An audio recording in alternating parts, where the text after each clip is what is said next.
when a quiet single-dad janitor dove into freezing ocean waters to rescue a Navy officer trapped in a sinking jet, he thought it would end there. But by sunrise, 5 Humvees surrounded his small cabin, each carrying a secret that would change everything. Before we begin this extraordinary true-of-heart story of courage, truth, and redemption, make sure to subscribe to our channel for more cinematic tales of kindness, quiet heroes, and the miracles that still live among us. Now, let's begin. The morning tide lapped gently against the worn wooden posts beneath the Navy maintenance docks. The air smelled of salt machine oil and the faint memory of jet fuel, the kind of scent only men who once flew could still notice. Ben Turner stood alone beside the hangar's rear entrance mop in hand eyes distant. The janitor's patch on his faded coveralls was stitched crookedly by his son Tommy, yet he wore it with quiet pride. His movements were unhurried, but deliberate, the kind that belonged to someone who once knew how to control chaos at 20,000 feet. Every morning began the same. He unlocked the tool closets, swept the concrete floors, and checked that the younger mechanics had left no tools lying around. No one at the base asked questions about the tall, calm man who cleaned more like a craftsman than a laborer. He never talked about his past, and when the younger pilots joked about the janitor who polishes jet wings like they're gold, Ben only smiled and kept working. From across the open hangar, the sunlight cut through the wide bay doors, scattering over the rows of aircraft birds, with steel feathers sleeping under blue tarps. Tommy's laughter echoed from outside, where he sat by the shoreline skipping stones. Ben's eyes softened. The boy was everything that kept him tethered to life after the world went silent 6 years ago. At home, a small cabin near the dunes, mornings were slow and sacred. Ben cooked breakfast the same way his wife once did, scrambled eggs with too much butter and black coffee so strong it could dissolve grief. Tommy always added honey to his father's cup when he wasn't looking, claiming you smile more when it's sweet, Dad. Today was no different. After breakfast, Ben walked Tommy to the edge of the base fence where the school bus came. The boy's backpack was patched and sun-faded, one strap mended with aircraft wiring Ben had salvaged years ago. "You think I can come to the hangar after school?" Tommy asked, hopeful. Ben nodded. "Only if you finish your homework first," the boy saluted with mock seriousness. Aye, Captain." Ben chuckled, a rare sound that carried warmth instead of pain. When the bus disappeared into the morning haze, he looked up at the open sky, the vast blue that both healed and haunted him. The horizon shimmered with promise, but for men like him, it always carried a shadow. By mid-morning, the wind shifted. Clouds rolled in low and fast, darkening the sea's edge. The chatter around the maintenance yard turned uneasy as technicians looked up from their work. Ben noticed at first that distinctive whine of an F-Series jet engine straining too hard. He stepped out into the open field, eyes narrowing. Above the coastline, a silver shape tore through the clouds, smoke trailing behind its right wing. "That's not a test run," Ben muttered. The sirens hadn't gone off yet, but his pulse already had. Years of instincts awoke like a buried reflex. He could tell from the pitch of the engine that the pilot was fighting hydraulic failure. And from the way the nose dipped, he knew they wouldn't make the airstrip. He dropped the mop, sprinting toward the cliffside overlook, where the sea met the rocks. Below, the jet's silhouette cut across the water, too low, too slow. Tommy, walking back from the school gate, froze at the sight. Dad Ben's voice was calm, the kind that came from a man who'd faced storms before. "Stay back, kiddo." The next second, the jet clipped the waves, an explosion of mist and metal, then disappeared beneath the surface. For a heartbeat, there was silence. Then the world roared back to life. Ben kicked off his boots and dove. The ocean swallowed him whole cold, crushing electric with panic. He forced his body downward through the chaos of bubbles and broken glass. The wreck lay angled in the sand, its fuselage split open, a trail of air bubbles, escaping like desperate prayers. Inside, through a jagged window, he saw her, a woman in a white Navy uniform trapped in the cockpit unconscious. Her blonde hair floated like a halo around her pale face. Ben's lungs screamed for air, but he pushed closer. The canopy was twisted shut, its hinges jammed. He reached for a loose wrench drifting nearby, a mechanic's tool turned weapon against death, and struck the frame again and again until the glass fractured. He forced the gap, wide water rushing in, and pulled her free. Her uniform's metals shimmered like stars, sinking into darkness. The descent had stirred a storm of debris. Metal shards scraped his arm, drawing thin ribbons of red that spiraled upward in the current. He didn't care. He wrapped an arm around her chest and kicked hard toward the faint blur of sunlight above. When they broke the surface, Ben gasped for air, dragging her toward the shore. The wind howled. Salt water burned his eyes, and Tommy's voice echoed faintly from the cliff. "Dad, Dad, are you okay?" Ben coughed hard, checked the woman's pulse, faint but there. He tilted her head, performed compressions, the rhythm steady and sure. After a long moment, she sputtered, water spilling from her lips. Her eyes fluttered open, confused, frightened alive. "You're safe," Ben said softly. "You're out." She stared at him, trying to focus through the haze. Who are you?" He almost smiled. "Just the janitor." Before she could reply, she fainted again from exhaustion.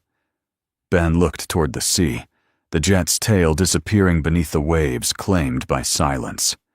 Sirens finally wailed from the base trucks, rushing toward the shore, but Ben stayed beside her hand, steady on her shoulder, until the medics arrived. When they asked his name for the report, he hesitated, then handed them his worn work rag embroidered with fading blue letters, U.S. Air Force, Turner. That night, after Tommy had fallen asleep by the couch, Ben sat alone on the porch, staring out at the moonlit water. His arm was bandaged, his mind restless. He had saved a stranger, but something in her face, in the calm authority, even in near death, stirred a memory he couldn't name. In the distance, the waves rolled gently again, as if the sea itself wanted to pretend nothing had happened. But Ben knew better. Calm never lasted long in a world built on secrets. Tomorrow, something would come for him. And this time, he wouldn't be able to hide. The morning after the crash felt quieter than it should have been. The ocean, usually a restless chorus, now lay smooth and watchful, as if holding its breath. Ben Turner stood on the porch of his weathered cabin, the same spot where he'd sat last night, staring toward the horizon, where the jet had gone down. The scent of salt and burnt fuel still clung faintly to the air, carried by the wind that brushed through the dunes. He hadn't slept much every time he closed his eyes. He saw her face underwater again, pale and still framed by the fractured cockpit glass. Inside, Tommy stirred awake, rubbing his eyes. "Dad, did they find her? The lady from the plane?" Ben poured a cup of coffee and stared into the steam. "They did. She's at the base hospital. She's gonna be okay." Tommy smiled the way only an 8-year-old could when the world still made sense. "You saved her. Like in the movies." Ben's gaze drifted back to the sea. It wasn't like the movies, kiddo. He didn't say the rest, that sometimes saving someone meant bringing your own ghosts back to life. By the time he arrived at the naval yard, the atmosphere had shifted. Soldiers stood guard by the hangar entrances. Investigators in dark suits were already swarming near the shoreline. The crash had turned into an event, a line of official vehicles' cameras, and clipped voices carrying authority. When Ben entered the hangar, the younger mechanics greeted him with nervous energy. "Hey, Turner," one said. "Heard some janitor jumped in the water last night. They're saying he pulled a Navy officer out of the wreck himself. That true?" Ben didn't answer. He simply grabbed his mop and started on the floors, as if scrubbing away the rumor before it could stain anything. But the whispers followed him. He used to fly, right? No, he's just maintenance. Man, nobody dives into a burning jet unless they've done that before. He ignored them, but his hands were trembling slightly. Every sound, the clang of tools, the hum of the lights echoed louder than usual. Somewhere in the distance, a helicopter lifted off carrying evidence toward the investigation center. He tried to bury himself in routine, clean rinse repeat. But the world no longer felt routine. By noon, a black SUV rolled up to the hangar. The driver stepped out first. Then the passenger door opened, and she appeared. Commander Diana Brooks. Alive. Her uniform was crisp again, her hair pulled back, but her face carried the faint bruises of impact. And yet, even bandaged, she had the kind of presence that made conversation stop mid-sentence. The officers straightened as she passed. Ben froze, gripping his mop handle like an anchor. Their eyes met for the first time on dry land. Hers flickered with recognition, the flicker of someone who had been pulled from the edge of death and now saw her rescuer not as a stranger, but as an enigma. She crossed the hangar toward him. "You're Ben Turner." He didn't correct her. He just nodded once. "I wanted to thank you," she said softly. Her voice carried command, but there was a thread of sincerity woven through it. "They told me you dove in before rescue units arrived. That you broke open the cockpit." Ben's tone was steady, humble. Anyone would have done the same. She smiled faintly. No, they wouldn't have.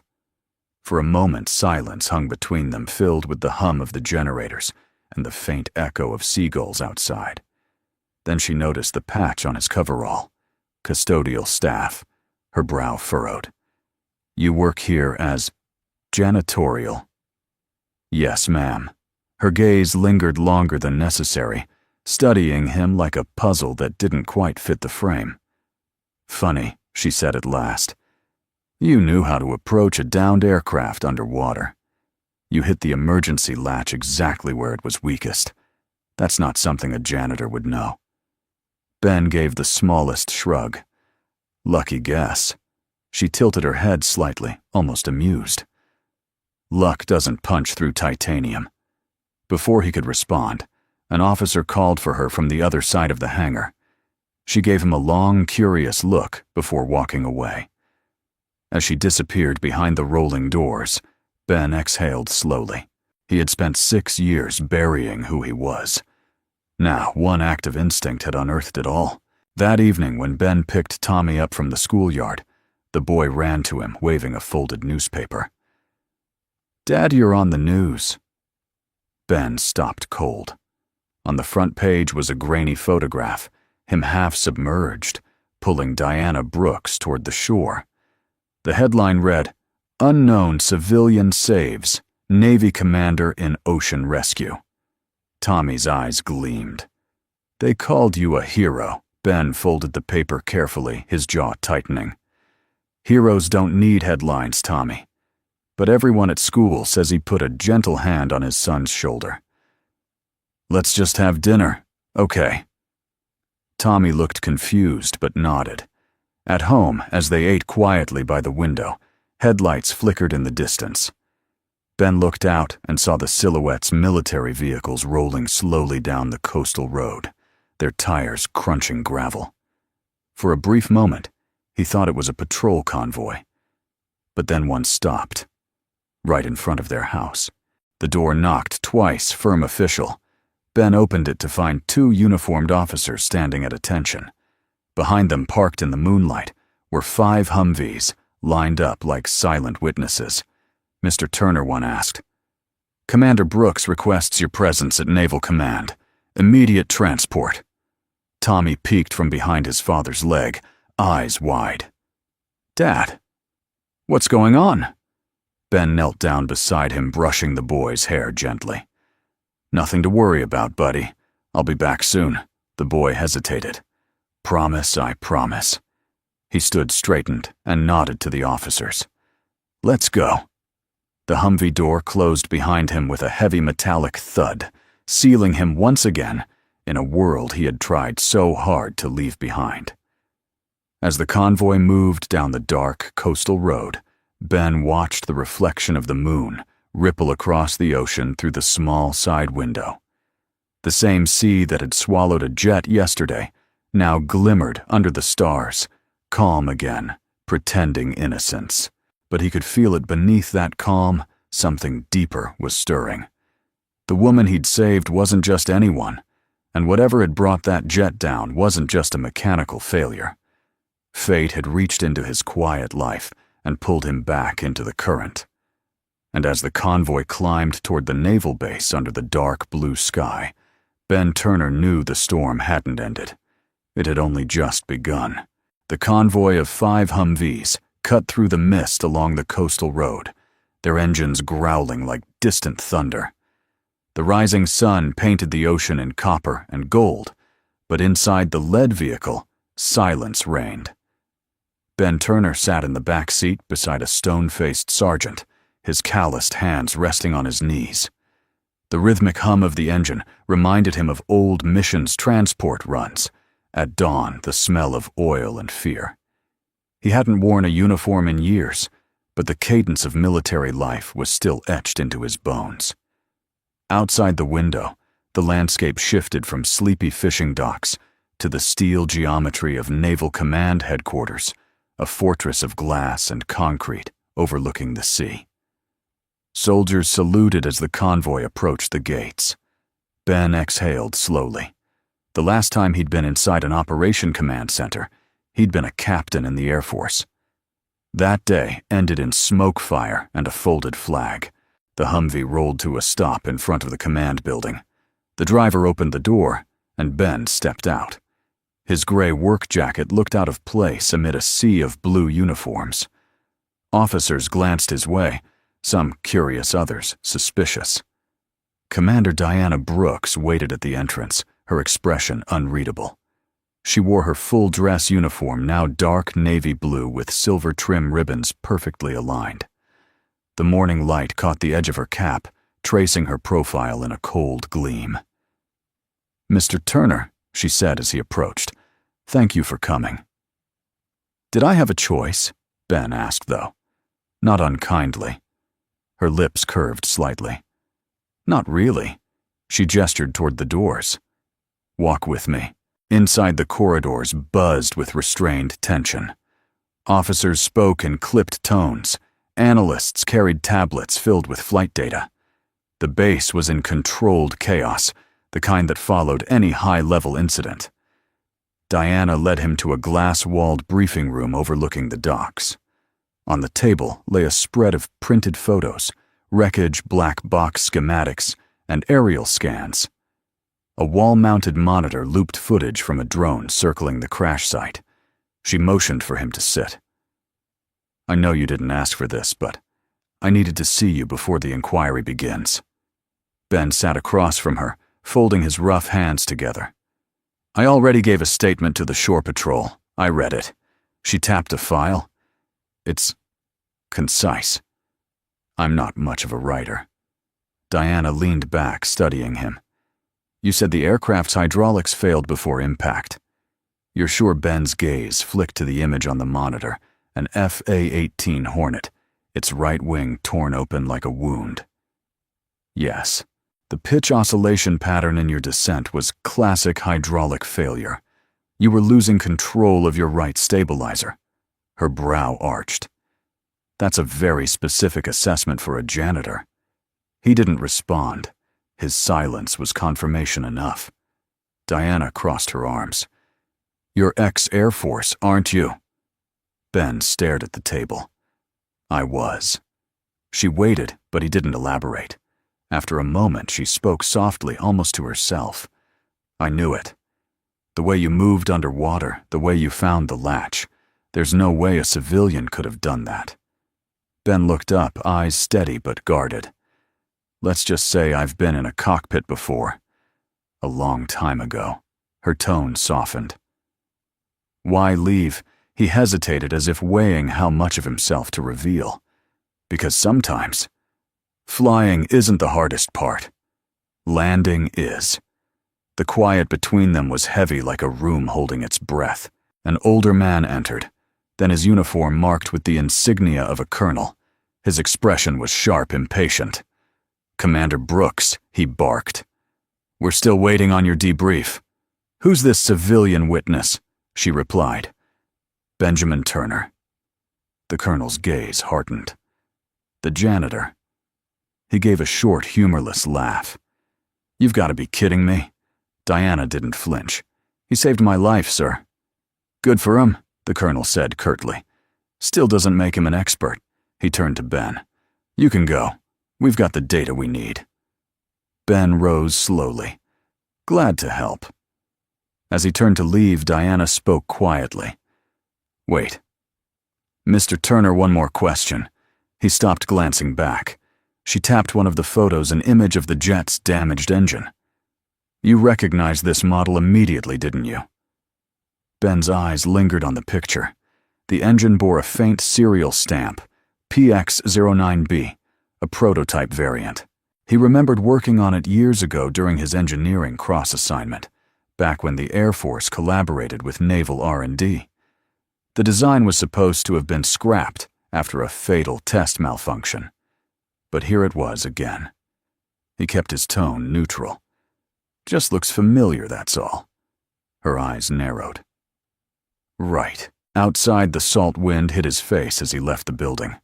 The 5 Humvees waited silently by the curb. Tommy would be home from school soon, probably making grilled cheese sandwiches and watching old cartoons. Ben wanted to believe this morning was over, that he could return to normal. But as he walked away, a fragment of conversation drifted through an open office window, 2 analysts talking inside. Black box data's corrupted. Someone tampered with it before upload. The engine ID isn't in the registry.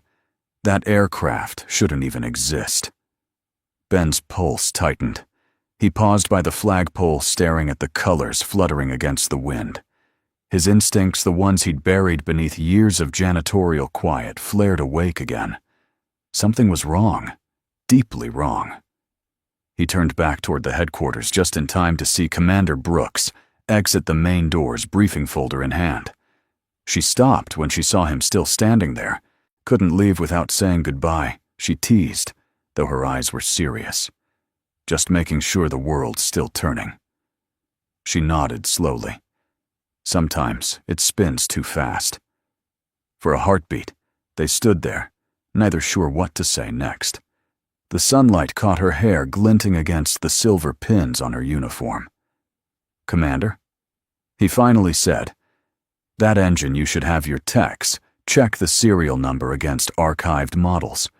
You might find something that doesn't belong in your current fleet." Diana frowned, while he gave a small, weary smile. "Because I helped build it." Her eyes widened, but before she could respond, the colonel's voice echoed from the steps. "Brooks' briefing room now?" She turned toward him, then looked back at Ben. "Stay reachable, Mr. Turner." "I usually am," he said. She walked away, leaving him under the flagpole with the wind tugging at his sleeves. That night, Ben and Tommy sat by the small window overlooking the ocean. The boy drew pictures on a notepad, Humvees helicopters, a stick-figure dad wearing a cape. "Did they say, 'Thank you'?" Tommy asked. Ben smiled faintly. "They did." "Good. You always tell me that when someone helps you, you should say thank you." "Yeah," Ben murmured, staring out at the waves. "That's a good rule." He didn't tell Tommy that he'd noticed something today. Something in the commander's eyes that said she wasn't done with him yet. And something in that engine's serial number that whispered of secrets buried too deep. Outside, the sea shimmered under the moonlight. From afar, it looked peaceful. Again, endless and clean. But Ben knew better. Still, waters never stay still for long. And when they moved, someone always drowned. That night, the ocean seemed to whisper secrets against the shore, the kind that kept Ben Turner awake long after Tommy had fallen asleep. The rhythmic pulse of the waves outside the cabin echoed the steady thump of his heart, and in the half-darkness, he found himself staring at the faint scar that ran across his forearm, a scar from another lifetime, another sky. He'd thought the past was buried under the dust of hangar floors and the laughter of his son. But seeing that engine again, PX-09B, the ghost of a project that should have been erased, had cracked open a door he'd welded shut years ago. Ben leaned back in his chair, the faint light of the lamp flickering against a framed photo of his late wife, Emily. Her smile was soft, almost shy, like the dawn after a long storm. He brushed a thumb across the glass. "I tried to keep my promise," he whispered, "to stay away from all of it." Outside, thunder rolled somewhere beyond the bay. The next morning came with rain. The sky was gray, and the air carried that heavy stillness that precedes bad news. Ben was scrubbing the hangar floor when a voice called his name. "Turner." He turned to see Commander Diana Brooks standing in the doorway, rain glistening on her cap. Her tone was brisk, but her eyes told a different story, sleepless, restless questioning. "Walk with me," she said. They stepped out into the rain, heading toward the North Pier, away from the ears of officers and the constant hum of machinery. "Colonel Blake shut down the investigation this morning," Diana said, voice low. "Says the crash was pilot error. The black box data's missing." Ben stopped walking. "Missing." She nodded grimly. "Wiped from the system. The maintenance logs were sealed, too. Someone doesn't want this looked at." Rain pattered softly on her uniform. Ben's gaze drifted toward the horizon, a long gray line where the sea met the clouds. "That engine," he said quietly. "I helped design part of its control system. It was meant to be retired after a fatal malfunction during testing. A contractor named Aegis Dynamics paid for a hush job. 3 pilots died before the model was grounded. Including..." He hesitated. "Including my wife." Diana turned to him, her voice dropping to a whisper. "Your wife." "She was a test pilot. Air Force. She took the PX-09 up for a final diagnostics flight after the recall order. Something in the system overrode manual control. She didn't stand a chance. The rain blurred everything for a moment. Sky, sea, and memory merging into one." Diana's voice was gentle, but steady. "You tried to expose it." Ben gave a bitter laugh. "I tried. I filed reports. I begged the safety board to review the code.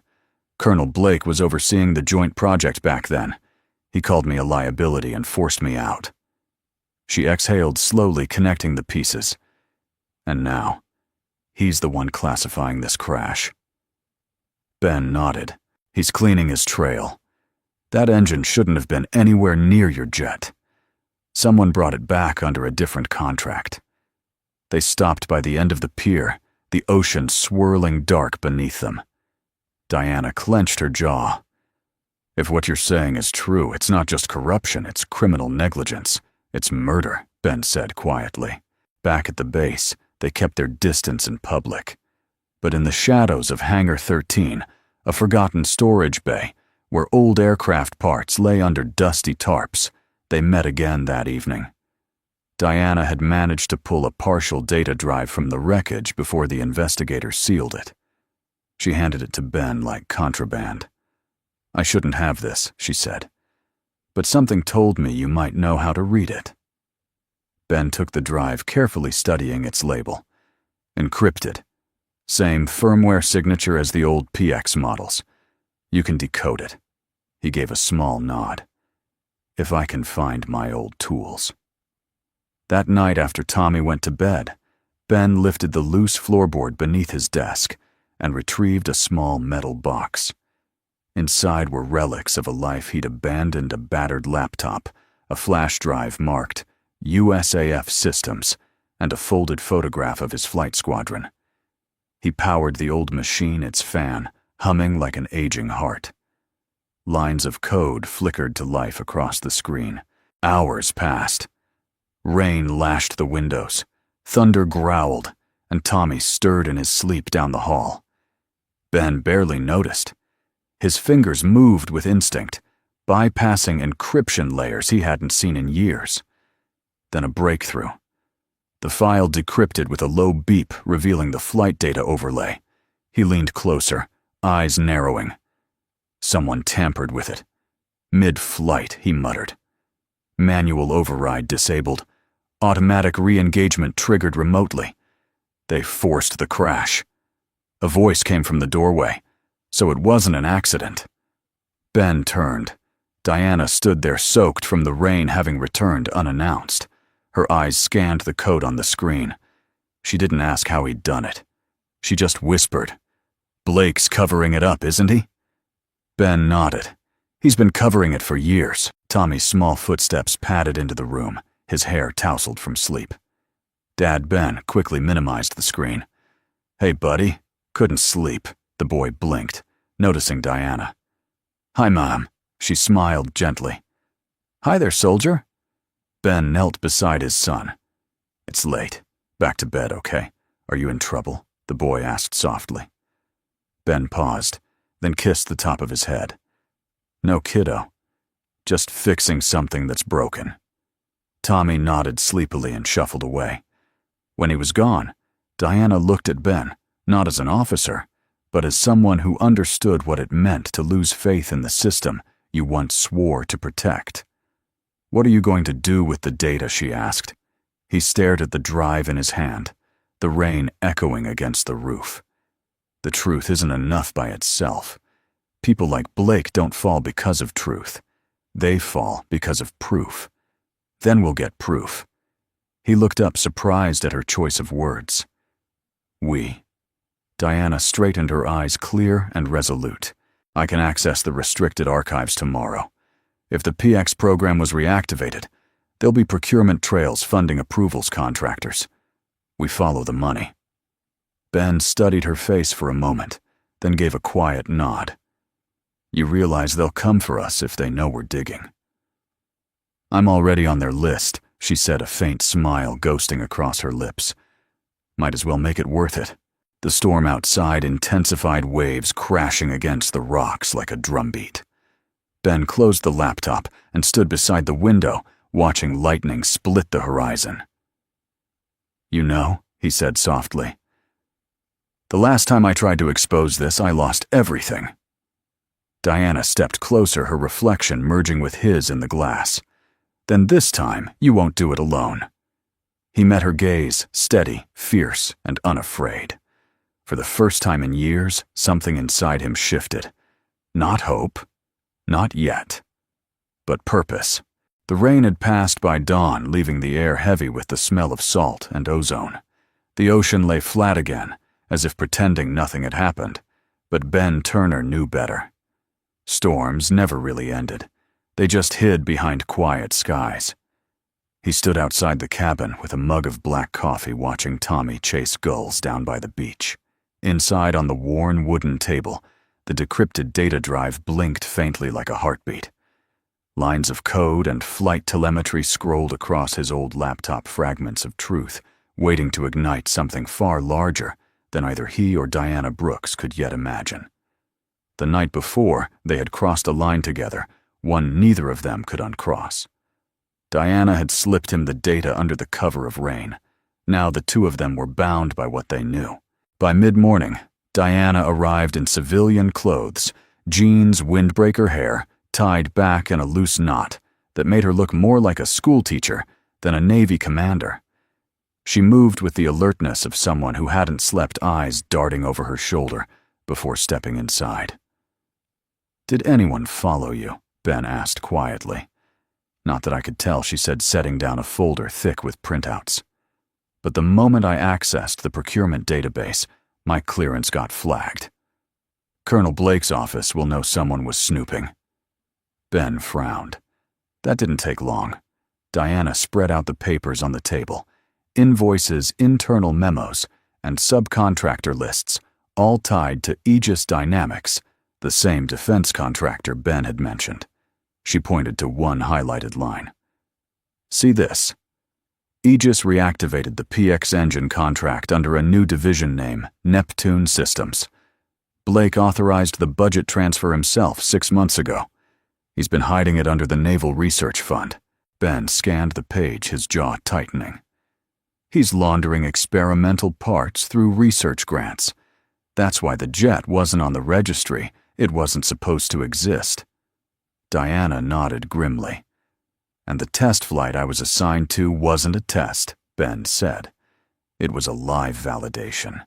They wanted to see if the new control module could override pilot input without detection. She stared at him. You mean they were testing a remote control system on a manned flight? He met her eyes. On you. The weight of that truth hung between them, heavy and cold. Diana's voice broke the silence. We need to report this to Naval Oversight. Now. Ben shook his head. No. You go through official channels and Blake buries it. He's done it before. You need proof that can't be erased. She paced, frustration tightening her movements. Then, what we just sit here, with evidence that no one will believe. Ben leaned back, rubbing his temples. There's a copy of the original PX-09 flight software somewhere before it was rewritten.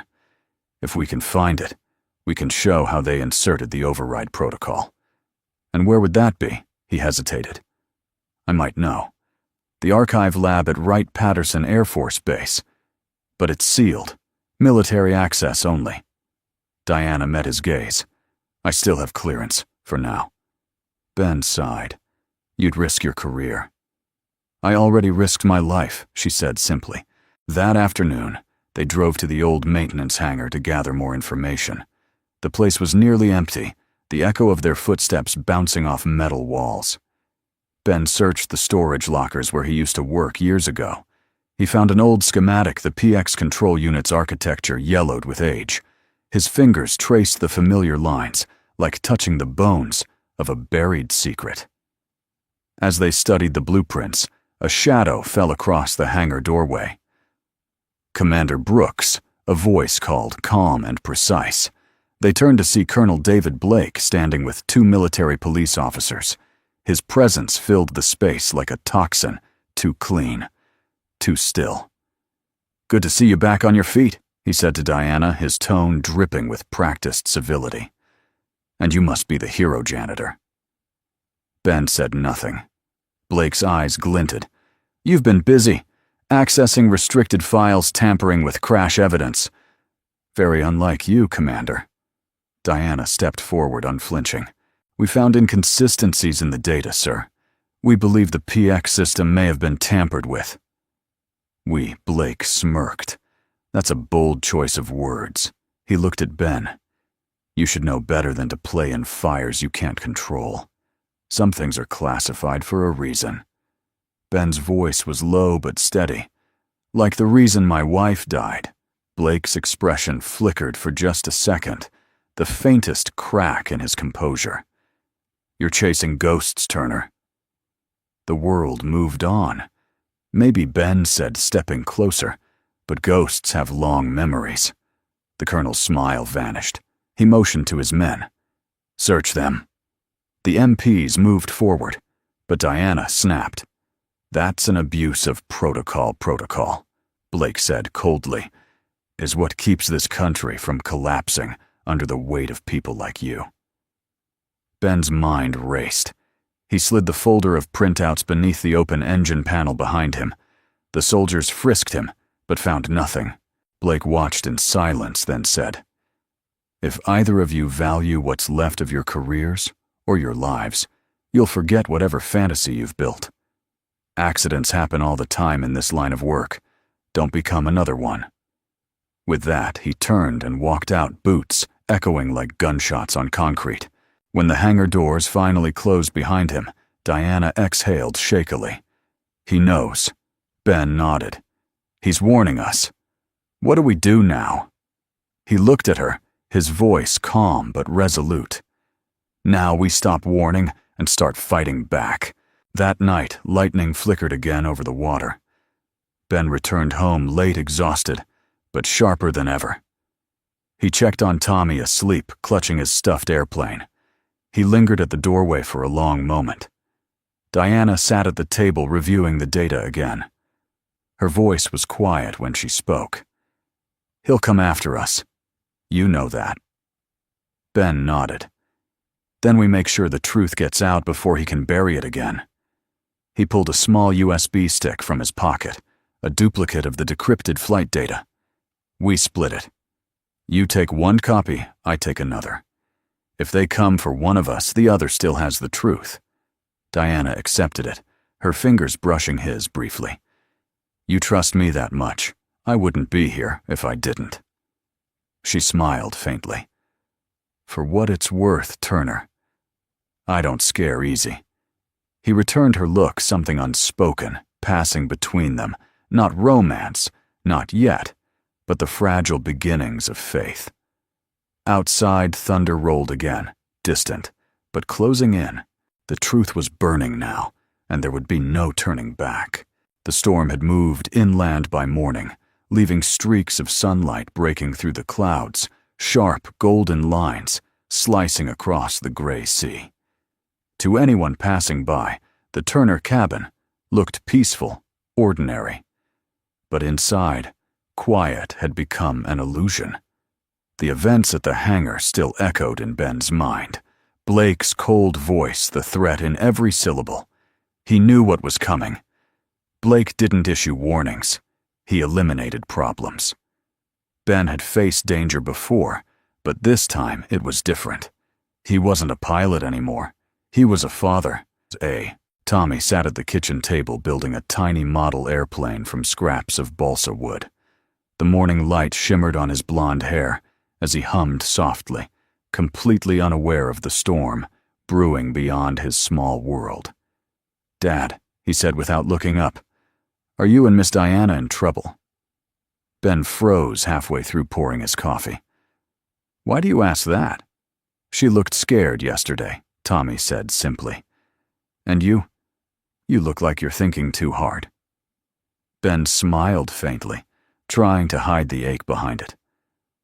"Sometimes adults just have things to figure out. Nothing you need to worry about." Tommy set the little airplane down. "You always tell me that when something's bad." Ben crouched beside him, meeting the boy's steady gaze. "Listen to me, kiddo. No matter what happens, you remember this. Doing the right thing can be scary, but it's still right." "Understand," Tommy nodded. "Even if people get mad." "Especially then," Ben said. He tousled his son's hair, forcing a smile. But as he straightened, he caught movement outside the window, a pair of black sedans slowing near the dirt road that led to the cabin. His blood went cold. Within minutes, he'd packed a small bag, passports, cash, the backup data drive, and Tommy's asthma inhaler. "Tommy, we're going to take a little trip," he said, keeping his voice calm, like an adventure. The boy blinked. "But what about school? It's Saturday," Ben lied gently. "Grab your jacket." He was reaching for the truck keys when a knock rattled the door. Firm controlled the rhythm of trained men. Ben's instincts screamed. He motioned for Tommy to stay back, slipped his old sidearm from the top shelf, the one he'd sworn never to touch again, and moved quietly to the window. Outside, two men in Navy police uniforms stood beside an unmarked car. Their posture was too rigid, their hands too close to their weapons. A voice called through the door. "Mr. Turner, open up. We need to ask you a few questions about Commander Brooks." Ben didn't move. Then another voice, sharp and commanding. "This is official Navy business. If you don't comply, we'll enter by force." Ben glanced at Tommy, wide-eyed, clutching his model plane. He could hear the faint hum of a second vehicle pulling up behind the first. It wasn't a visit. It was a trap. He grabbed Tommy's hand. Back door. Quiet. They slipped out the rear exit, moving down the slope toward the dunes. The ocean stretched before them, cold and endless, But Ben wasn't heading for the water. A half-mile inland lay an old boathouse he'd once helped repair, forgotten, abandoned. Behind them, the front door of the cabin burst open. Shouts followed. Turner's stop gunmetal glinted through the morning light. Ben tightened his grip on Tommy's hand. "Run, son! Don't look back!" They sprinted through the tall grass boots sinking in wet sand. Bullets cracked in the distance, warning shots not yet lethal. Ben dove behind a dune, pulling Tommy close, until the sounds faded. The boy's small chest heaved against his arm. "Dad," Tommy whispered. "Why are they chasing us?" "Because they're scared of something we know," Ben said softly. "But it's okay. We'll be fine." He checked his watch. If he could reach Diana before Blake's men did, they still had a chance. By noon, they reached the boathouse. The structure leaned with age, its wood faded and warped. Inside, it smelled of salt rope and forgotten years. Ben guided Tommy to a small storage alcove near the back, tucked under a staircase. "Stay here, okay? No matter what you hear." Tommy's eyes filled with worry. "Are you leaving?" Ben knelt, his voice steady but gentle. "Just for a bit. I need to make sure a friend's safe. I'll come right back for you. Promise." The boy hesitated, then threw his arms around his father's neck. "I trust you, Dad." Those words hit harder than any bullet. Ben stepped outside, heart pounding, and pulled out the satellite phone Diana had given him. It rang twice before she answered. "Turner Blake's men came to my house," he said. "They're not investigating, they're hunting. You need to get out of the base." There was a pause, followed by a faint hiss of static. Too late. "They've suspended me. Security's been ordered to detain anyone connected to the PX data leak." Ben's jaw clenched. "Where are you now, East Access Road? I've got 2 MPs tailing me." "Head toward the coastal bridge," he said quickly. "There's an old boathouse by the inlet. I'll meet you there." But the line went dead. He cursed under his breath, tossed the phone into the sand, and took off running. By the time he reached the road, he could hear engines. Diana's silver sedan sped toward him, tires kicking up gravel. Behind her, 2 black SUVs closed in fast. Ben waved her down. "This way." She swerved sharply, following him off-road toward the dunes. The SUVs followed, headlights cutting through the mist. At the last second, Ben grabbed a length of heavy chain from the boathouse dock, looped it around a post, and swung it across the narrow path just as the first SUV rounded the corner. The vehicle hit the chain with a metallic scream, jerking to a halt. The second swerved, crashing into the sandbank. Smoke and curses filled the air. "Go," Ben shouted. Diana accelerated toward the boathouse, stopping just long enough for him to jump into the passenger seat. She was shaking, but her eyes were sharp. "You all right?" He nodded. "Tommy's safe inside. We have to move before they regroup." "Where to?" He looked toward the horizon, the base barely visible in the distance. Somewhere they won't think to look. Somewhere high enough to breathe. Diana exhaled shakily, then started the engine again. "You really think we can run from them?" Ben met her gaze. "Not forever. But long enough to find the truth." As the car disappeared down the winding road, the Turner cabin burned in the distance. Flames licking skyward, consuming every trace of their quiet life. Tommy, hidden in the boathouse, watched the smoke rise, clutching his model airplane like a talisman. He didn't cry. He just whispered into the emptiness, repeating his father's words. "If you do what's right, even when it's hard, you stand tall." And somewhere down that lonely road, Ben Turner drove toward the unknown, a father carrying the weight of truth, a soldier reborn in the fire of his own past. The war he had escaped was calling him back. And this time, it wasn't just his life at stake. It was his son's future. The highway wound along the cliffs like a scar carved into the earth, the sea crashing far below. The sun was sinking behind heavy clouds, staining the horizon, the color of burnt copper. Inside the car, silence pressed thick between Ben Turner and Commander Diana Brooks. The engine hummed steady but tense, like a pulse that refused to calm. Behind them, the thin column of smoke from the Turner cabin still rose faintly. In the distance, the last remnants of a quiet life turned to ash. Ben didn't look back. He couldn't. He gripped the steering wheel hard enough for his knuckles to pale. They burned everything he said softly. Everything Tommy called home. Diana's voice was quiet, almost apologetic. They wanted to erase you. He gave a bitter laugh. They erased the wrong man. They drove until night swallowed the coastal road, finally pulling into the broken shell of an abandoned cannery overlooking the bay. The roof was half-collapsed, windows boarded, but it offered shelter, and more importantly, shadows. Diana got out first, scanning the perimeter. "We'll stay here until sunrise, then head north to the ridge roads. Less surveillance there." Ben nodded, killing the engine. "Tommy's still at the boathouse. It's safe for now. I'll go for him at first light." She hesitated. "Do you trust it, leaving him alone?" He met her gaze. "I trust my son more than I trust the Navy right now." Her eyes softened. "He's a brave kid." Ben looked toward the sea. He didn't learn that from cartoons. Inside, they found a dry corner near an old furnace. The air smelled faintly of rust and salt. Diana wrapped her jacket tighter and sank onto a crate. Ben rummaged through a toolbox, pulling out a portable radio and a dented thermos. "Coffee's cold, but still coffee," he said, handing it to her. She took a sip, grimaced, and smiled faintly. "That might be the strongest thing I've ever tasted." "It's a family recipe." They shared a quiet laugh, the first trace of normalcy since the chaos began. Then silence settled again, not uncomfortable, but heavy with things neither dared to say. Diana finally broke it.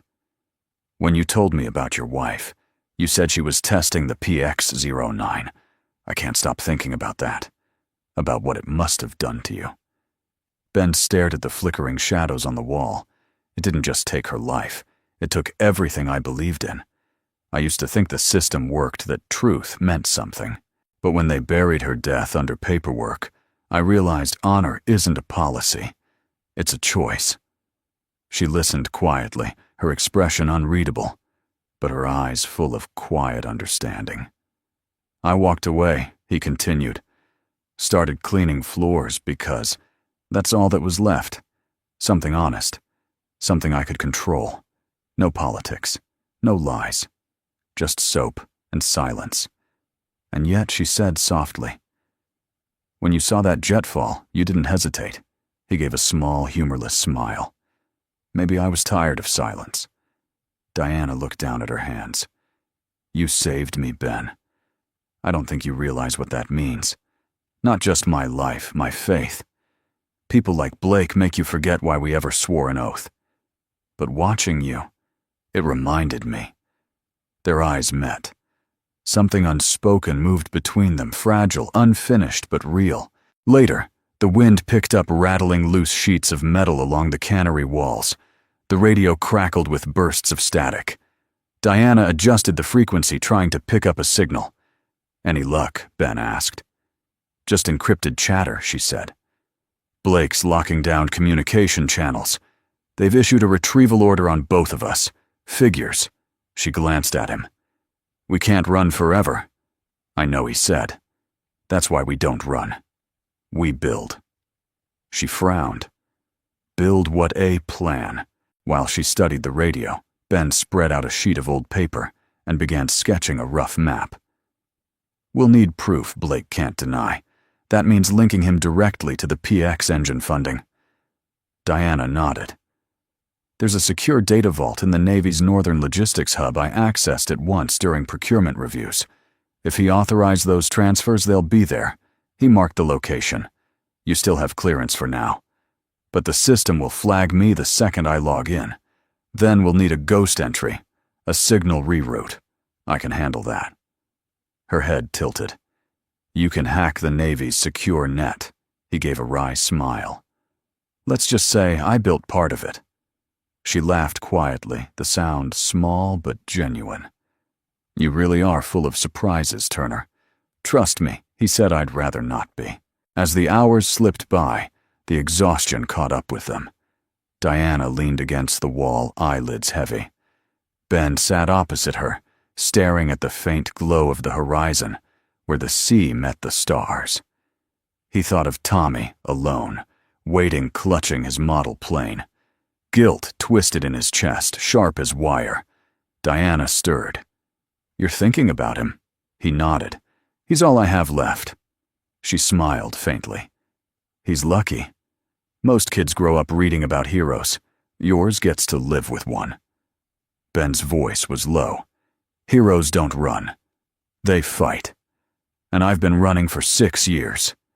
She reached across the small distance between them, her hand brushing his. "You stopped running the moment you pulled me out of that water." He met her gaze, and for a fleeting second, the walls of rank and duty, grief and fear, all of it fell away. There was just the sound of waves and the shared understanding of two people who had both lost and refused to surrender to the loss. The air between them was thick, fragile, and electric. Then, as if sensing how close they were to saying too much, she withdrew her hand. "You should get some rest," she murmured. "We'll need clear heads tomorrow." Ben nodded. "You too." Just before dawn, the world began to glow again, thin and blue. Diana was asleep, her head resting against her arm. Ben stood at the broken window, watching the light crawl across the sea. Somewhere out there, Blake's men were hunting. Somewhere inland, Tommy was waiting for his father to come back. Ben clenched his fists. Enough running, enough hiding. Today they'd start fighting back, not for revenge, but for truth, for his son, and for every name that had been buried under silence. He turned toward the sleeping commander and whispered not to wake her, but to remind himself, "This time, I'm finishing what they started."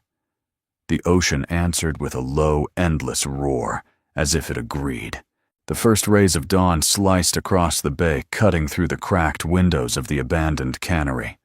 Dust shimmered like floating ash in the early light. Ben Turner stood by the broken window shoulders, tense, watching the horizon burn with gold. The ocean was calm again, deceptively so. It had always been like that, still on the surface, wild beneath. The same could be said for the storm building in his chest. Behind him, Commander Diana Brooks stirred awake. Her jacket had slipped from her shoulders, and the lines of exhaustion around her eyes deepened in the dim light. She blinked, meeting his gaze. "Morning already." "Yeah," Ben said softly. "It's time." The day before had changed everything. Their names were on every alert system in the state. Blake's task force had likely spread out across naval installations and civilian routes. They were fugitives now, not because they had done wrong, but because they had done right. Diana stretched her arms and approached the table where Ben's rough map still lay. Her eyes traced the route he'd marked northward. "If we make it to the logistics hub by tonight, we'll need 2 things, an access code and an untraceable uplink. The second I log into the system, they'll know it's me." Ben nodded. "I can mask your signature, route it through inactive maintenance ports, but we'll only get 1 shot." She smirked faintly. "Just like flying." He smiled, but it didn't reach his eyes. "Except this time, if we crash, no one's coming for us." They moved fast after that, packing the few things they had, erasing footprints, disabling the car's GPS tracker. By mid-morning, they were on the road again, the cannery fading behind them like a ghost. The drive was quiet. Ben's thoughts wandered to Tommy. The boy would have woken by now, maybe searching for his father in the empty boathouse, maybe looking at the smoke on the horizon, where their home used to be. He gripped the steering wheel tighter. "I have to go back for him soon," he murmured. Diana glanced over. "We'll get him. First we end this." He nodded, but guilt sat like a stone in his stomach. By afternoon, They reached the outskirts of a small coastal town, a place called Greyhaven, all fishing docks and faded flags. Ben pulled into an old gas station. While he refueled, Diana ducked into a roadside diner to pick up supplies. When she returned, her expression had changed. "2 MPs inside," she whispered. "They showed my photo to the waitress." Ben's jaw clenched. "They're close." Before he could finish, a police cruiser pulled into the lot, lights flashing silently. "Get in," he said sharply. They sped off down the side road, tires spitting gravel. The cruiser followed, radio crackling. More lights appeared in the distance. Diana's voice was tight. "They've got checkpoints. Then we make our own road." Ben swung the car down an unmarked dirt path leading toward the coastal forest. The trees closed in, swallowing them in shadow. Branches scraped the windows. Behind them, sirens wailed closer now. They finally stopped in a clearing deep within the pines, the engine ticking as it cooled. Diana leaned forward, catching her breath. "They're not going to stop," she said. "I don't expect them to," Ben replied. "But if we can reach the transmission ridge near the old naval relay, we can upload the PX files to a public channel before they shut us down." She looked at him. "That would make you a traitor." He met her eyes. "No, it would make me a father who's tired of lying to his son about what honor means." For a long moment she said nothing, then nodded. "Then let's finish it." By nightfall, they reached the ridge. The structure loomed above them, a rusting steel tower from the Cold War era, long decommissioned. Its frame creaked in the wind, the metal glowing faintly under the moonlight. Ben unpacked his gear cables, the drive a field laptop. Diana stood guard, her sidearm, ready eyes scanning the tree line. "Signal strength?" she asked. "Low but workable," he said. "I can patch through the old military net. Once we send the files, it's over." He typed fast, his fingers sure despite the cold. The screen flickered, lines of encrypted data racing across. "Almost there," he murmured. Then from the darkness, headlights flared. A convoy of vehicles crested the hill Blake's men. "Down," Diana shouted, firing a warning shot. Bullets answered, slamming into the tower's base, sparks raining down. Ben dove for cover, clutching the laptop. "We're pinned," she yelled. "I just need 60 seconds. Ben, do it." She turned, eyes fierce, and returned fire, covering him as he worked. The old relay hummed alive, its dish rotating with a groan. He jammed the final connection, hit send, and watched the progress bar climb. "Come on," he whispered. "Come on." A grenade exploded nearby, the shockwave knocking him backward. His laptop flew from his hands, crashing against the ground. Smoke filled the air. Diana ran to him, coughing. "Are you hit?" He shook his head, blood trickling down his temple. "Transmission's running. 10 more seconds. Then we hold." They crouched behind a broken truck, exchanging gunfire with the advancing soldiers. The night blazed with light muzzle flashes cutting through the darkness, the tower glowing like a beacon. The smell of gunpowder mixed with pine and sea salt. Then, just as the tower's lights reached full power, a roaring fireball erupted from the base fuel lines, ignited by stray bullets. Flames climbed skyward, devouring steel. Ben grabbed Diana's arm. "We have to move. But the upload, it's done." They stumbled down the ridge as the tower collapsed behind them in a storm of sparks and smoke. The ground shook, and the forest lit up with orange glow. From below, Blake's men shouted orders, but it was too late. The truth was out. They reached the shore near midnight, breathless and covered in soot. The distant fire still burned against the sky, a monument to what they had done. Diana leaned against a rock, exhausted. Did it really go through? Ben opened the damaged laptop. The screen flickered weakly, displaying the message, "Upload complete." "Data broadcast public channel. Naval Archives." He smiled for the first time in days. "Yeah, it's out there now. She let out a shaky laugh. Then we just declared war. Ben stared at the flames on the horizon. No, we ended one. But as they turned to head back toward the road, the glow of headlights appeared again. Not from enemies this time, but from a single familiar vehicle. A small figure jumped out. Tommy, his jacket too big, his eyes wide with relief. Dad, Ben froze. Tommy. The boy ran into his arms, sobbing. I saw the fire. I thought you, Ben, held him tight, the ache in his chest breaking open. I'm here, buddy. I'm right here. Diana smiled softly, her voice barely above a whisper. Looks like your wingman found you. Ben looked toward the horizon, where the fire still burned bright defiant against the dark. Maybe that's how truth works, he said quietly. It burns, but it shows the way home. And as the three of them stood there, father, son, and soldier, the night wind carried the scent of smoke and hope, rising together into a sky that finally seemed ready for dawn. The fire from the collapsed relay tower still flickered on the horizon long after dawn broke. Smoke drifted lazily across the coastal ridge, its scent carried for miles, a mixture of burned steel, salt, and victory. For the first time in years, Ben Turner felt something heavier than fear lift from his chest. The truth was no longer buried. It was out there, alive, unstoppable.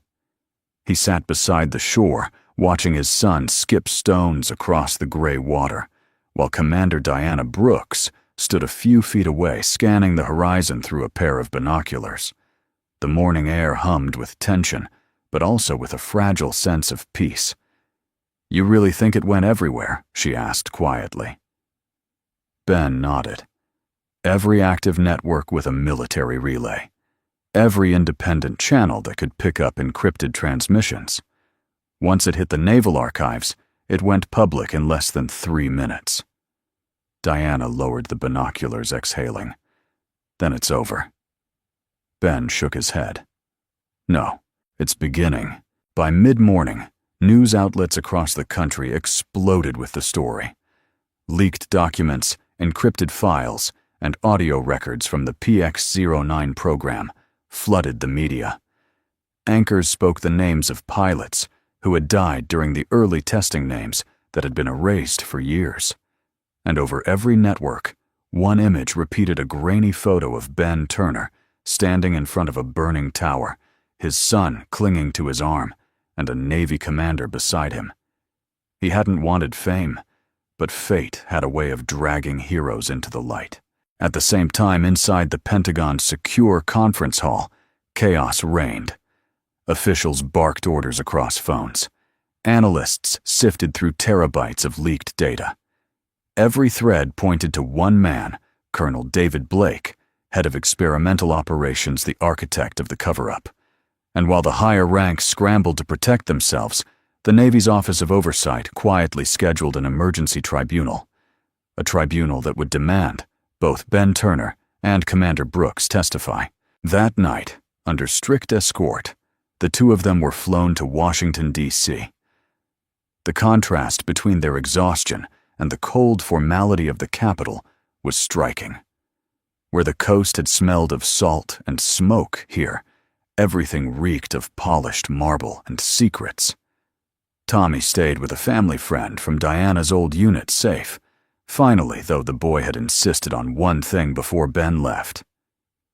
Dad, he'd said, gripping his father's hand tightly, if they ask what happened, don't let them call you a bad guy. Ben had smiled. I won't. But remember, doing the right thing doesn't always look good to everyone. Tommy had frowned, thinking, then whispered, It does to me. Those words stayed with Ben as he and Diana walked into the tribunal chamber the next morning. The hall was vast, a semicircle of brass and glass, with the Navy's seal gleaming under fluorescent light. Rows of officers filled the seats, their expressions carved from stone. At the center sat Admiral Graves, presiding judge, flanked by 2 senior officers and a civilian representative from the Defense Ethics Committee. Diana stood straight beside Ben, her dress uniform pressed, her medals polished. He, by contrast, wore a simple gray suit, one borrowed from an old friend, too formal for the man who once mopped hangar floors. The Admiral's voice was cold and steady. "Mr. Turner, Commander Brooks, you are both here regarding the classified materials leaked to public networks on November 3rd. Do you understand the gravity of these charges?" Ben answered first. "We understand the gravity of what was being hidden, sir." A murmur rippled through the audience. The Admiral's gaze sharpened. "You admit you initiated the breach?" Diana stepped forward. "I did, and I would do it again." The Admiral's lips thinned. "On what grounds?" "On the grounds that the system failed its people," she said firmly. "Pilots were sent to their deaths under falsified reports.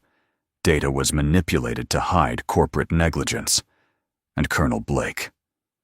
Colonel Blake interrupted one of the senior officers is under arrest pending investigation.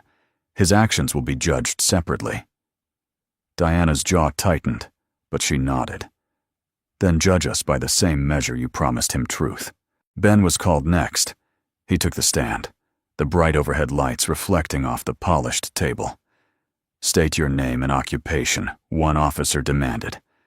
"Benjamin Carter Turner. Civilian contractor. Custodial maintenance." A whisper ran through the crowd. The Admiral leaned forward, and before that, Ben hesitated. "U.S. Air Force Captain. Call sign Harbor 6. A beat of silence followed recognition spreading across the room, like a spark catching dry wood. "You left the service 6 years ago," the Admiral said. Why, Ben looked up, his voice calm, steady. "Because my wife died testing a system I warned was unsafe. Because men like Blake buried her death under technical jargon. And because every time I looked in the mirror after that, I saw a coward who didn't fight hard enough to stop it." The chamber was silent. He continued, his tone quieter now, but cutting. "I mopped floors because I couldn't stand the sight of the sky anymore. I thought if I stayed invisible I could keep my son safe. But you can't hide from what's right. Not forever." He met the Admiral's gaze. "I didn't leak those files to humiliate this country. I did it to save what's left of its honor." For a long moment no one spoke. Then the civilian representative, a gray-haired woman with clear, tired eyes, leaned forward. "Mr. Turner, what do you want from this tribunal?" Ben thought of Tommy, of Diana, of Emily's photo on his nightstand, now lost to the fire. "I don't want anything," he said finally, "just for the truth to stay standing when the smoke clears." The next day the verdict came. The tribunal ruled the PX-09 program illegal, its funding to be terminated. Colonel Blake was stripped of rank and placed under federal investigation. Commander Diana Brooks was cleared of charges and formally commended for moral courage. As for Ben Turner, his case was under review, but quietly word spread through the ranks. The janitor who saved a pilot had reminded the Navy what honor really looked like. When it was over, Diana found him standing outside the building, looking up at the American flag swaying in the wind. "They're going to offer you reinstatement," she said softly. He smiled faintly. "And I'm going to say, no." Why, he looked toward the horizon, where the sky was the same pale blue he once flew through. "Because I already have my mission." She nodded slowly. "Tommy." He turned to her, his eyes warm, and maybe teaching a few good men what not to forget. For the first time in months, her smile reached her eyes. "You know, Turner, you might just have saved the Navy." He shook his head. "No, Commander. You did. I just reminded it who it used to be." They stood there for a long moment in the morning light, two soldiers who had traded war for truth, knowing the hardest battles were always fought with conscience, not guns. The wind shifted, carrying the faint sound of church bells from somewhere in the city. For a moment, the world seemed whole again, And for Ben Turner, that was enough. The sun rose over Washington with the quiet grace of redemption. Dew glistened on the marble steps of the tribunal hall, and the air carried that fragile calm that only follows long storms. For the first time in weeks, Ben Turner slept without fear. He woke in a small guest quarters near the Navy Yard, sunlight warming the corner of the room where his son Tommy slept, curled up with a blanket too big for him. The boy's breathing was soft and steady, the kind of peace Ben had nearly forgotten existed. For a while he simply watched. All the noise of the world, the headlines, the politics, the endless questions faded into the simple rhythm of his son's life. When Tommy finally stirred and blinked awake, he smiled. "Did we win, Dad?" Ben thought about the hearing about the tribunal that had exposed Colonel Blake's lies, about the thousands of messages flooding in from veterans and pilots, thanking them for bringing the truth into daylight. He smiled faintly. "Yeah, kiddo, we did." Later that morning, Ben met Commander Diana Brooks outside the base cafe. She wore her uniform again, but without the formality of rank. No hat, no medals, just the clean navy blue that matched the quiet steadiness in her eyes. "Sleep?" she asked. He chuckled. "A little." Tommy stole most of the blanket. Her smile was small but warm. "He reminds me of my brother. He used to do the same thing during storm drills. They sat at a table overlooking the docks. The harbor was alive again, cranes, swinging sailors moving across decks, the rhythm of normal life resuming. For the first time since the crash, it didn't look like a battlefield." Diana took a sip of coffee and set it down gently. "The media's calling you the silent guardian." Ben groaned. "That's worse than janitor hero." "It's not bad press," she said, amused. "They've already started a petition to award you the Navy Cross." He shook his head. "I don't want medals. I just want to go home." Diana's smile faded slightly. "You still have a home." He looked out at the sea, that same endless expanse that had once nearly claimed his life. "Not anymore." "But I can build one." Her voice softened. "If you ever need help building, I'm a pretty good hand with tools." He met her eyes. The unspoken words between them carried more meaning than any promise could. The next day, the world began to move again. Blake was gone, quietly escorted out of the system he had corrupted. Investigations spread to the contractors involved with Aegis Dynamics, and for the first time in years, real reform began to take root. Reporters called agencies wanted interviews, and journalists camped outside the Navy Yard for glimpses of the man who brought the storm. But Ben avoided the cameras. He spent his mornings with Tommy, teaching him to skim stones on the Potomac River. Sometimes Diana joined them not as Commander Brooks, but as just Diana.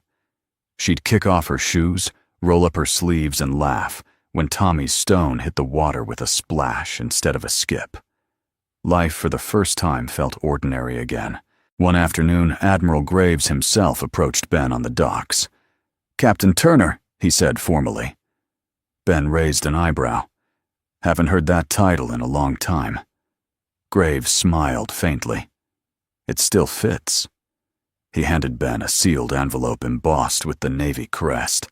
"The Department of Defense has reviewed your record. They're offering reinstatement advisory position Aviation Safety Division. Civilian rank, full honors restored." Ben turned the envelope in his hands but didn't open it. "I appreciate it, Admiral," he said slowly, "but I think I've done my flying." Graves studied him for a long moment. "Maybe. But you've also proven something we all needed to remember." "What's that?" "That truth doesn't destroy the Navy. It saves it." The two men shook hands, a silent acknowledgement passing between them. When the Admiral walked away, Ben finally opened the envelope. Inside, along with the offer, was a single commendation letter written in Diana's hand. It read, "To the man who reminded us that honor isn't worn on a uniform, it's lived." That evening, as twilight settled over the bay, Ben and Diana sat outside the cafe again, watching the lights of the harbor flicker like scattered stars. Tommy ran along the pier chasing seagulls, laughter echoing through the cooling air. "He's healing," Diana said softly. "So am I," Ben replied. She looked at him, the reflection of the water dancing in her eyes. "You could have walked away from all of this. Why didn't you?" Ben thought for a long moment. "Because silence helps the wrong people." "I was done being silent." Her expression softened. "You know I think you'd make a good teacher," he smiled. "Funny you say that. The Air Academy sent an invitation this morning. They want me to give a guest lecture on ethics in flight testing." "That's perfect for you," she said, genuinely pleased. He shrugged. "They'll regret it once they hear how bad I am at PowerPoint." Diana laughed, a real unguarded laugh that carried farther than the sea breeze. As the last light faded, Tommy came running up, holding something in his small hands. "Dad, look what I made." Ben crouched, smiling as the boy revealed a small wooden plaque. It was rough and uneven letters carved by hand. The words read, "Heroes don't shout. They show up." Ben's throat tightened. "Where'd you hear that?" "You said it once," Tommy said proudly. "I just remembered." Diana looked at the plaque and then at Ben. "He's got your heart." Ben smiled, eyes glistening in the dusk. "No, he's got his own. I just get to guide it." Later that night, after Tommy had fallen asleep, Ben walked down to the edge of the water. The reflection of the Capitol lights shimmered across the surface. Behind him, footsteps approached softly. Diana joined him, her hands tucked into her jacket. "Do you ever miss it?" she asked quietly. Flying Ben thought about it. The roar of the engines, the sky unfolding beneath his wings, the impossible silence above the clouds. "Sometimes," he said. "But now I get to watch the sky from the ground, knowing I left it better than I found it." She smiled, standing beside him. "That's enough, isn't it?" He nodded. "It's more than enough." They stood in silence, the wind cool against their faces, the city lights glimmering like distant stars. For once there was no sound of sirens, no hum of pursuit, only the quiet peace of two souls who had fought their war and found something gentler waiting on the other side. The following spring came quietly to the eastern shore, not with fanfare, but with that subtle grace that only people who have known storms can truly notice. The cherry trees near the Navy Academy were in bloom, again, soft petals drifting across the air like snowflakes, landing on the calm water of the harbor. For Ben Turner, this place no longer held the weight of ghosts. It held something else, now purpose. It had been nearly a year since the tribunal, since the fires and the headlines, since the morning when truth finally rose above the lies.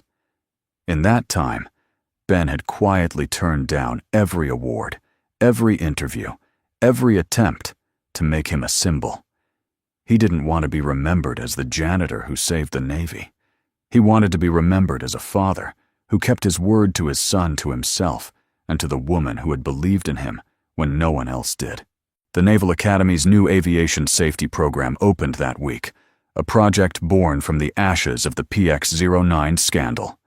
Its purpose was simple train future engineers and pilots to build and test with integrity to ensure that no system, no machine, no ambition ever outweighed a single human life. Ben stood on the edge of the hangar floor that morning, wearing a simple work shirt and holding a clipboard, watching a group of cadets inspect the shell of an old training jet. "Remember," he said, his voice calm but firm, "the job isn't about making planes fly. It's about making sure people come home." One of the younger cadets raised a hand. "Sir, were you really part of the PX investigation?" Ben smiled faintly. "Let's just say I learned a lot about what happens when good people stop asking hard questions." The cadet nodded, thoughtful. As the class dispersed, Ben knelt beside the jet and ran his hand across its metallic skin.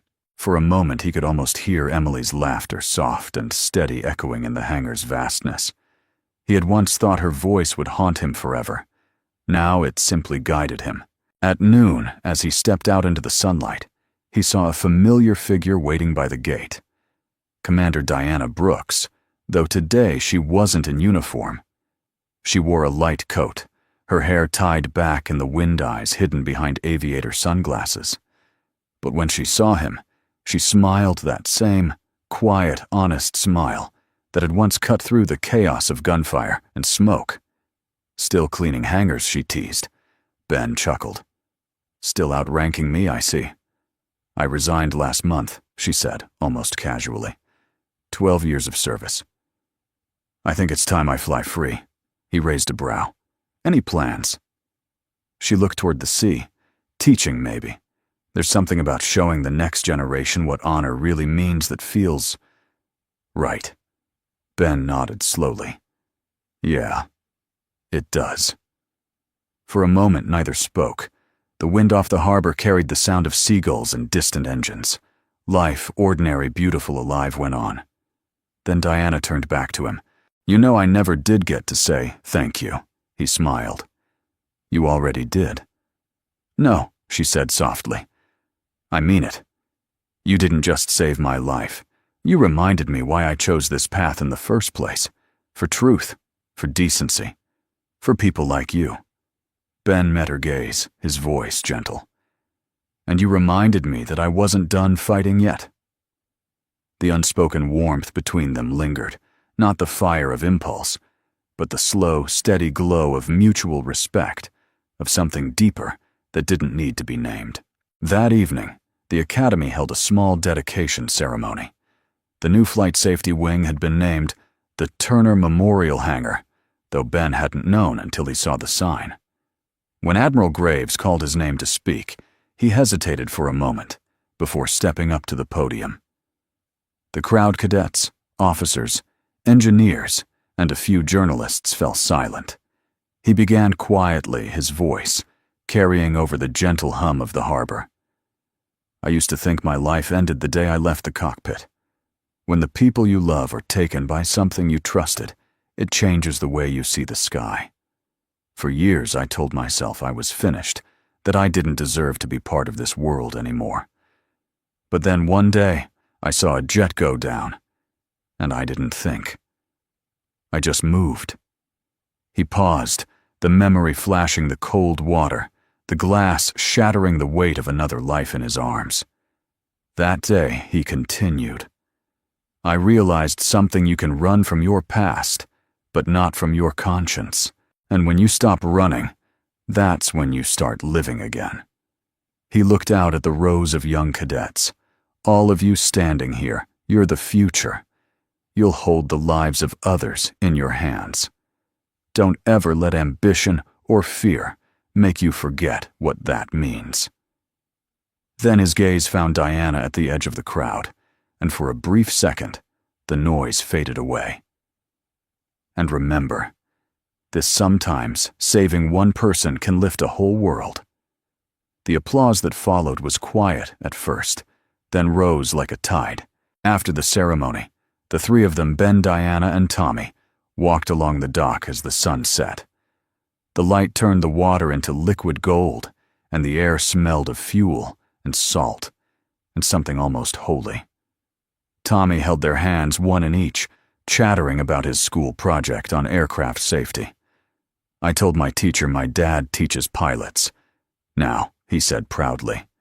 "She didn't believe me." Ben smiled. "She will when she sees the news tomorrow." Diana laughed. "Let's hope she gives him extra credit."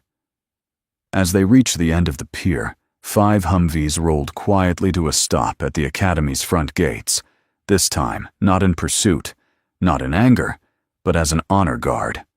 Their insignia gleamed in the sunset. Operation Honor. Tommy tugged his father's sleeve. "Dad, they're here for you." Ben looked at the convoy for a long moment, then down at his son. "No, buddy," he said softly.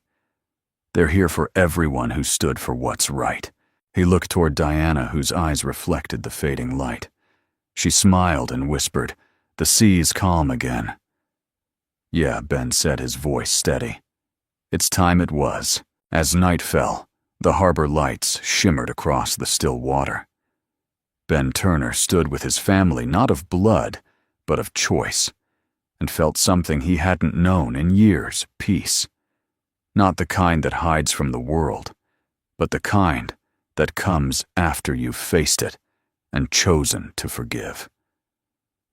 Above them, the stars began to appear one by one, their reflections trembling gently on the water's surface, reminders that even in the darkest nights, light always finds a way back. And as the wind carried the sound of the waves across the dock, Ben whispered to himself the words that had carried him through every trial, every loss, every dawn after fire. Kindness is never small. Sometimes saving one person can lift a whole world.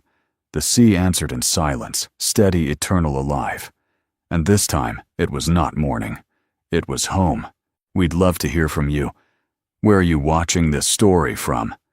Tell us your city or country in the comments below. It's always amazing to see how stories of kindness and courage reach hearts all around the world. If this story touched you, please consider subscribing to our channel for more heartfelt tales that remind us all that hope, honor, and love still matter. Thank you so much for spending your time with us today. Stay kind, stay strong, and we'll see you in the next story.